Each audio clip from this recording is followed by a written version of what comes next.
किताब है डेमिन ज़हारिया डेस की डिजिटल डिटॉक्स, और हमारा मकसद है ये समझना कि हम अपने फोन से इतने चिपके हुए क्यों रहते हैं और क्या इससे बाहर निकलने का कोई रास्ता भी है। और ये किताब सिर्फ ये नहीं बताती कि स्क्रीन टाइम कम करो, ये गहराई में जाकर समझाती है कि टेक्नोलॉजी हमारे सोचने के तरीके, हमारे रिश्तों और यहाँ तक कि हमारी शारीरिक सेहत को कैसे बदल रही है। किताब के मुताबिक ये एक बुरी आदत से कहीं ज्यादा गहरा है। इसे किसी भी दूसरे नशे की तरह ही समझना चाहिए, जिससे हमारा दिमाग का रिवॉर्ड सिस्टम यानी इनाम पाने की चाहत चलाता है। जब भी हम कोई ईमेल, सोशल मीडिया नोटिफिकेशन या मैसेज चेक करते हैं तो हमारे दिमाग में डोपामाइन नाम का एक केमिकल रिलीज होता है। ये वही केमिकल है जो हमें कुछ अच्छा खाने या कोई लक्ष्य पूरा करने पर खुशी का एहसास देता है। मतलब हर कमेंट, हर नई ईमेल पर हमें एक छोटा सा हिट मिलता है। बिल्कुल। और यहाँ बात और भी दिलचस्प हो जाती है। किताब इसकी तुलना सीधे सीधे जुए या स्लॉट मशीन से करती। स्लॉट मशीन की लत इसलिए लगती है क्योंकि आपको पता नहीं होता कि आप कब जीतेंगे। ये जो अनिश्चितता है, यही आपको बार बार लीवर खींचने पर मजबूर करती है। टेक्नोलॉजी भी इसी सिद्धांत पर काम करती है, जिसे इंटरमिटेंट रीइंफोर्समेंट कहते हैं। आसान भाषा में इसका क्या मतलब हुआ? इसका मतलब है कि इनाम कभी कभी मिलता है, हमेशा नहीं। आपको हर बार कोई मजेदार पोस्ट या जरूरी ईमेल नहीं मिलता, बस कभी कभी मिलता है। और यही शायद इस बार कुछ अच्छा मिल जाए वाली उम्मीद आपको स्लॉट मशीन की तरह बार बार अपना फोन रिफ्रेश करने पर मजबूर करती है। तो मतलब वो उम्मीद ही नशा है। हाँ, असल में इनाम मिलने से ज्यादा डोपामाइन तो उस इनाम की उम्मीद में रिलीज होता है। और कसीनो के विपरीत ये स्लॉट मशीन, हमारा स्मार्टफोन, हमारी जेब में 24 घंटे रहता है। स्मार्टफोन और सोशल मीडिया तो समझ आता है, लेकिन किताब में कुछ और भी डिजिटल ड्रग्स का जिक्र है, जैसे कि न्यूज मीडिया और ईमेल। ईमेल वो तो काम करने का एक टूल है, उसे ड्रग कहना थोड़ा ज्यादा नहीं हो गया? पहली नजर में ऐसा ही लगता है, लेकिन सोचिए, न्यूज साइट्स को पता है कि हमारा दिमाग नकारात्मक चीजों पर ज्यादा ध्यान देता है। इसे नेगेटिविटी बायस कहते हैं। बुरी खबरें ज्यादा ध्यान खींचती हैं। डर, गुस्सा, तनाव वाली खबरें हमारा ध्यान ज्यादा खींचती हैं। इसीलिए वो जानबूझकर ऐसी हेडलाइंस का इस्तेमाल करती हैं जो हमें बेचैन करें और हम बार बार उनकी साइट पर वापस आएं। जिसे हम क्लिक बेट कहते हैं। हाँ, लेकिन ये उससे भी ज्यादा खतरनाक है। ये हमारी भावनाओं का इस्तेमाल हमें बांधे रहने के लिए करता है। और जहां तक ईमेल की बात है, तो हर नए ईमेल की नोटिफिकेशन एक छोटी सी जीत या एक नई जिम्मेदारी की तरह महसूस होती है। दिन में 100 बार ईमेल चेक करना, किताब इसे ईमेल जंकी बनना कहती है। हम काम नहीं कर रहे होते, हम बस उस अगले डोपामाइन हिट का इंतजार कर रहे होते हैं। तो ये तो हुई समस्या की जड़। पर किसी को कैसे पता चले कि वो बस टेक्नोलॉजी का इस्तेमाल कर रही है या फिर उसे इसकी लत लग चुकी है? किताब में 10 लक्षणों की एक लिस्ट है। कुछ तो बहुत आम है, जिनसे शायद हम सब जुड़ा हुआ महसूस करेंगे, जैसे फोन की घंटी बजते ही या वाइब्रेट होते ही उसे तुरंत उठाना, चाहे आप किसी जरूरी काम के बीच में ही क्यों ना हो। या फिर अगर फोन पास ना हो तो एक अजीब सी बेचैनी या घबराहट महसूस करना। एक और दिलचस्प लक्षण है फैंटम वाइब्रेशन। जब आपको लगता है कि आपका फोन वाइब्रेट हुआ, पर असल में ऐसा कुछ नहीं होता। ये दिखाता है कि आपका दिमाग उस सिग्नल का कितना बेसब्री से इंतजार कर रहा है। ये तो हुई लक्षणों की बात, पर इसका हमारी सेहत पर क्या असर पड़ता है? मैं सिर्फ आंखों पर पड़ने वाले जोर की बात नहीं कर रही।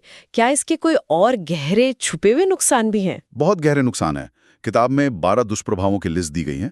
सबसे चौंकाने वाला है हमारी ध्यान लगाने की क्षमता, यानी अटेंशन स्पैन का कम होना। एक रिसर्च का हवाला देते हुए किताब बताती है कि हमारा औसत अटेंशन स्पैन अब सिर्फ 8 सेकंड का रह गया है, जो एक गोल्डफिश 9 सेकंड से भी कम है। ये तो बहुत डरावना है।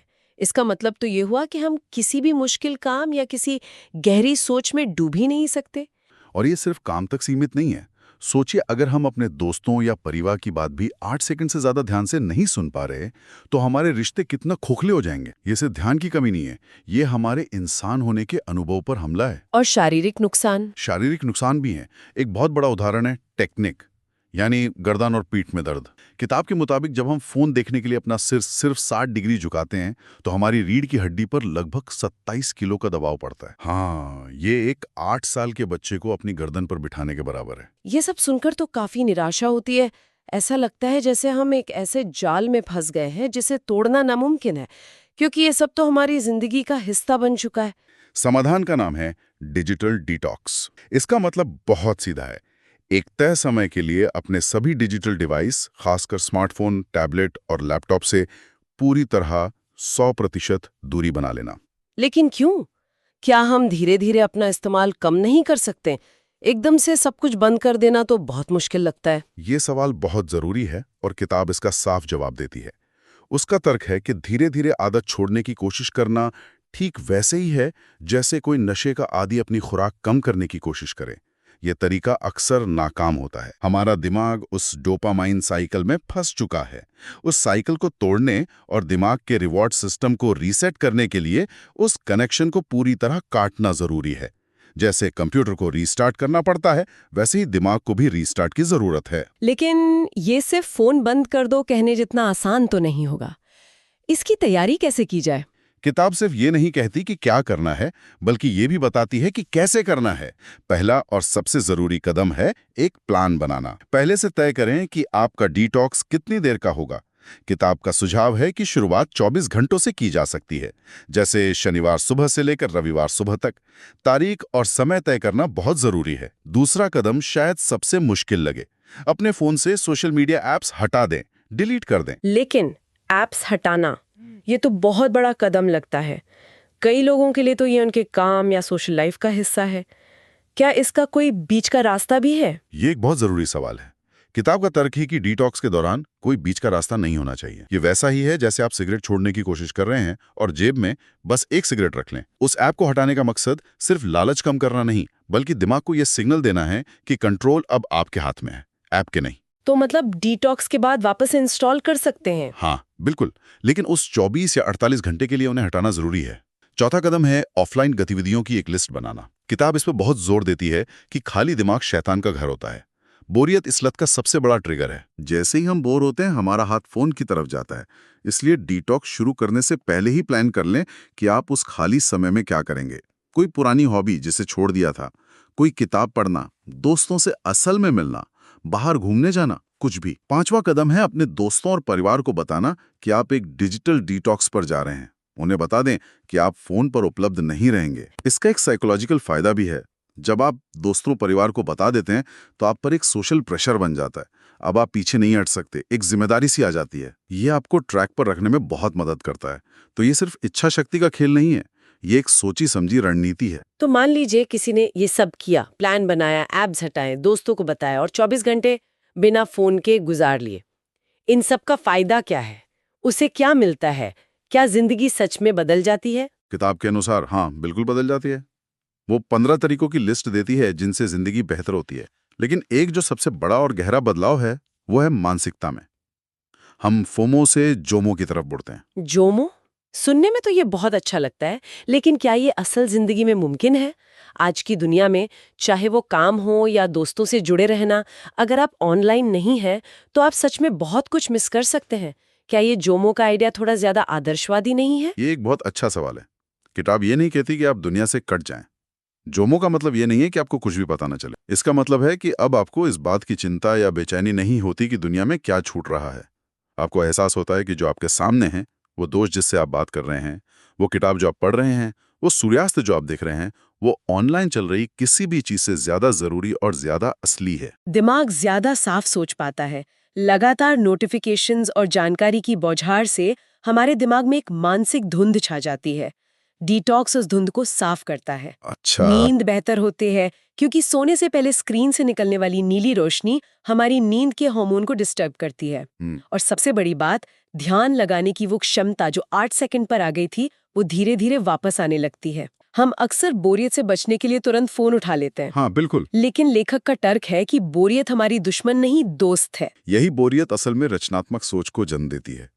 जब दिमाग खाली होता है, जब वो किसी बाहरी चीज से उत्तेजित नहीं हो रहा होता, तभी वो नए आइडियाज के बारे में सोच पाता है, पुरानी यादों को जोड़ पाता है और समस्याओं के नए समाधान खोज पाता है। डिटॉक्स एक तरह से दिमाग को बोर होने और फिर से चार्ज होने का मौका देता है। ये पूरी प्रक्रिया और इसके फायदे तो बहुत आकर्षक है। लेकिन एक बार डिटॉक्स कर लिया, उसके बाद क्या? वापस तो उसी दुनिया में आना है जहां फोन, ईमेल और सोशल मीडिया है। क्या वापस उसी लत में पड़ने का खतरा नहीं है? बिल्कुल है। और इसीलिए किताब इस बात पर जोर देती है कि डिटॉक्स कोई एक बार का इलाज नहीं है।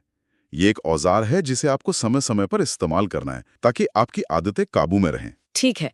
और डिटॉक्स के बाद की जिंदगी के लिए किताब 10 सुझाव देती है ताकि आप दोबारा उस जाल में न फंसें। 2 सुझाव बहुत ही व्यावहारिक है।